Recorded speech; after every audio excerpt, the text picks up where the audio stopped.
భారతదేశం పాకిస్తాన్కి అండగా ఉన్న ఈ టెర్రరిస్ట్ క్యాంపుల మీద దాడులు చేయడం, స్ట్రైక్స్ చేయడం జరిగింది. వారి ఉగ్రవాద శిబిరాలని ధ్వంసం చేయడం జరిగింది. దానికి కంటిన్యూటీగా యాక్షన్ పాకిస్తాన్ కూడా మనకి కాల్పులు జరపడం, వీటి సరిహద్దుల్లో ముఖ్యంగా 5 రాష్ట్రాల్లో చాలా తీవ్ర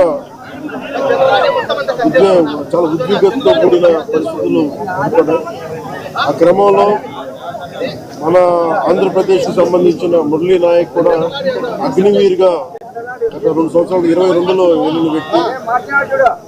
మన తల్లిదండ్రులతో మాట్లాడుతూ ఉంటే ఒకటే చెప్పాను, నేను దేశం కోసమే పుట్టాను, దేశం కోసమే చనిపోతాను అనేది పదే చెప్తా ఉన్నాడు. ఎందుకు నాయన మనకు ఆ ఉద్యోగాలను తండ్రి అంటున్నా కానీ, నేనమ్మా నాకు రైల్వే ఉద్యోగం వచ్చినా రైల్వే ఉద్యోగానికి పోలేదు, కేవలం దేశం కోసం పనిచేస్తాను, నేను దేశం కోసం చచ్చిపోతాను అన్న కమిట్మెంట్ ఉన్న వ్యక్తి.